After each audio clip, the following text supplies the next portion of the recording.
Hi, I'm Adam Miles, founder and executive director of Bridges to America. Earlier this week, I woke up to a tweet by the president of the international section of Doctors Without Borders talking about a situation I've become aware of in the past couple of months in Borno state, which is in northeast Nigeria. That's the hotbed of Boko Haram activity, where they continue to clash with the Nigerian military as President Buhari of Nigeria tries to restore some kind of calm and some kind of peace there, which has just been a ravished area. It's been a horrible situation, and it has left millions of Nigerians without a place to live. They've set up, I think everyone's heard of refugee camps, of course, and we have images in our mind of what that looks like. But there are something called an IDP camp, IDP standing for internally displaced persons, and it's really sort of the sort of a refugee camp light, so to speak, where it's just makeshift, shoddily built, if even built. It's you're basically homeless, and being homeless in Nigeria is different than being homeless in America. You literally have nothing, no access to food pantries, to shelter, to kind people that will give you money to buy a cup of coffee or whatever.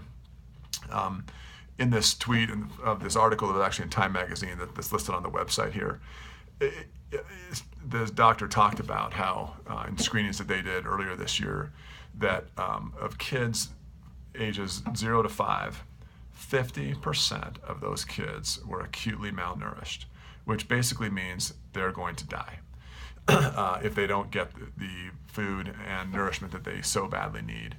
At Bridges, we don't do that kind of aid. I'd love to, but that's for the much larger NGOs out there to do that. But what we do is we do soccer.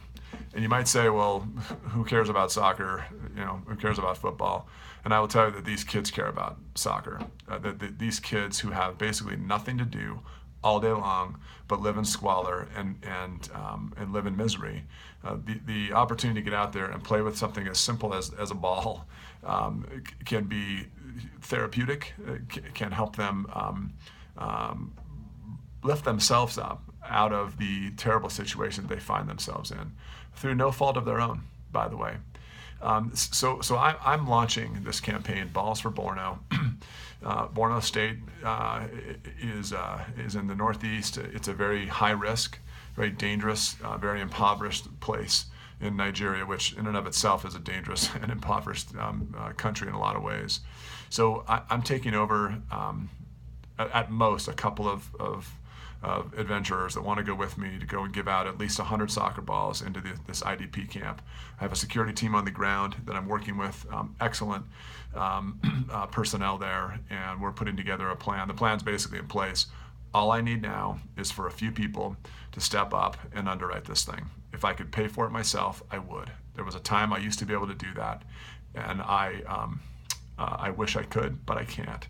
So I'm relying on anybody out there who says, you know what, as we head into the holidays and we start planning about what I'm going to get for little Susie and Tommy and Uncle Bob, if you can channel $10, $100, $1,000 to this campaign, I will keep you abreast of what we do and the impact that we're going to make on the lives of thousands of kids. 100 soccer balls goes a very long way in a place like an IDP camp.